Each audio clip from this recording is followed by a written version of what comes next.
Hi everyone, welcome to iGENHut. Pavakka Theeyal എല്ലാവർക്കും ഇഷ്ടമല്ലേ? ഇന്നൊരു സ്പെഷ്യൽ Pavakka Theeyalുമായി നമ്മുടെ മുന്നിലേക്ക് എത്തുന്നു ഒമാനിൽ നിന്നും Renu Jude.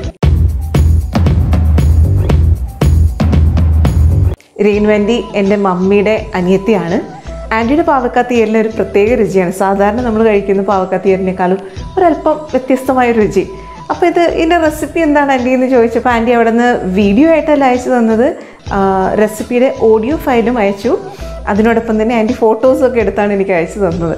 അപ്പോൾ അതിനകത്ത് ഒരു പൊടിക്കൈയുണ്ട്. അന്നേരമാണ് എനിക്ക് ആക്ച്വലി ആൻറ്റിയുടെ Pavakka Theeyalൻ്റെ ആ ഒരു രുചിക്കൂട്ട് മനസ്സിലായത്.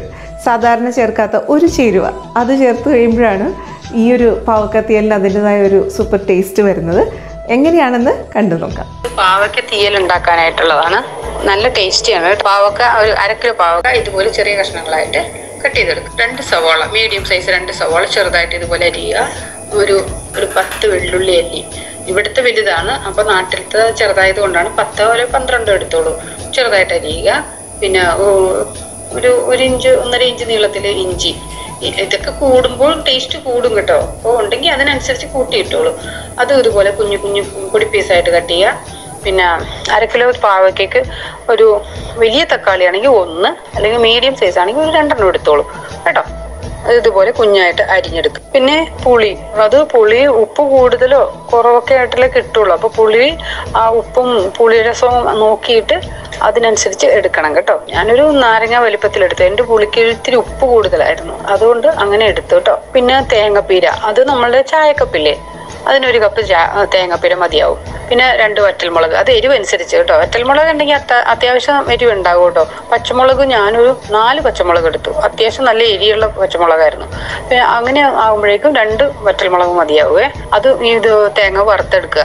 അതിൻ്റെ ഒപ്പം ഈ വറ്റൽമുളക് ഇട്ടങ്ങ് ഒന്നിച്ച് വറുത്താൽ മതിയാവും. ഈ തേങ്ങ വറുത്ത് ഈ മൂപ്പായി കഴിയുമ്പോഴേക്കും ഒരു 4 ടേബിൾ സ്പൂൺ സാമ്പാർ പൊടി ഇടുക. തേങ്ങ ബ്രൗൺ കളർ ആകുമ്പോൾ ഈ പൊടി ഇട്ടിട്ട് തീ ഓഫ് ചെയ്തിട്ട് വേണം സാമ്പാർ പൊടി ഇട്ടിട്ട് ഇളക്കി മാറ്റി വെക്കാൻ. പാത്രം ചൂടായി എണ്ണ ഒഴിച്ചിട്ട് ഈ ചെറുതായിട്ട് അരിഞ്ഞ പാവയ്ക്ക അതിലിട്ട് നന്നായിട്ട് വഴറ്റിക്കൊണ്ടിരിക്കുക. അത് കുത്തി നോക്കുമ്പോഴേക്കും കുത്തു കയറണം, അതായത് വേവണം. ആ എണ്ണയിൽ കിടന്നിട്ട് പാവക്ക വേവണം. നന്നായിട്ട് ഇളക്കി കൊടുക്കണം. അത് ഇട്ടേച്ച് വേറെ പണിക്ക് പോകരുത്. അപ്പോൾ അടിഭാഗം മൂത്തവും മുകൾ ഭാഗം മൂക്കുകയില്ല. അപ്പോൾ കയ്പരസം ഏറെയാവും. അതുകൊണ്ട് ഇടക്കൊക്കെ ഒന്ന് ഇളക്കി തന്നെ കൊടുത്തോണ്ട് ഞാൻ നിന്നങ്ങ് ഇളക്കാറുണ്ട്. അപ്പോഴേക്കും വേഗം കുക്കായി കിട്ടുകയും ചെയ്യും. ഇത്തിരി സമയം എടുക്കും ഇതൊന്ന് ഇളക്കിയെടുക്കാൻ വേണ്ടിയിട്ട്. കുത്തി കയറി കഴിയുമ്പോഴേക്കും വെന്തല്ലോ. അന്നേരം സവോള, ഇഞ്ചി, പച്ചമുളക്, കറിവേപ്പില ഇതെല്ലാം കൂടി ഇട്ടേക്കുക. ഒന്നിച്ചിട്ടോ കുഴപ്പമൊന്നുമില്ല. എന്നിട്ട് ഒന്ന് ഇളക്കി കുറച്ചൊരു പാകമായി വരുമ്പോഴേക്കും ഉപ്പിടുക. അല്ലെങ്കിൽ ഈ സവാളയിൽ നിന്നങ്ങാട് ഉപ്പ് ഇറങ്ങി വെള്ളം ആകുമ്പോഴേക്കും മുരിയാൻ താമസം വരും. അതുകൊണ്ടാണ് ഒരു പിങ്ക് കളറാകുമ്പോൾ സവാള ഒരു പിങ്ക് കളറാകുമ്പോഴേക്കും ഉപ്പിടുക. പിന്നെ അതൊന്ന് പയ്യെ ഇളക്കി കഴിഞ്ഞിട്ട് തക്കാളി ഇടുക. തക്കാളി ഒരുവിധം വഴന്ന് കഴിയുമ്പോഴേക്കും വറുത്തരച്ച് വെച്ച തേങ്ങാപ്പീരയില്ലേ, അത് ഇട്ട് ഇതിലേക്ക് ഇട്ട് ഇളക്കി കഴിഞ്ഞിട്ട് നമ്മളുടെ മിക്സിയുടെ ജാറൊക്കെ ഒന്ന് കഴുകി ഒഴിക്കുക. കുറച്ച് ഈ പുളിവെള്ളം കൊണ്ട് കഴുകി ഒഴിച്ചാൽ മതിയാവും. ഒരുപാട് വെള്ളമായി പോകണ്ട, അപ്പോൾ ടേസ്റ്റ് കുറയുക. അപ്പോൾ ഈ പുളിവെള്ളം കൊണ്ട് ജാറ് കഴുകി ഒഴിക്കുക. എന്നിട്ട് ഈ കാണിച്ചിരിക്കുന്ന അത്ര ശർക്കര ഇടുക.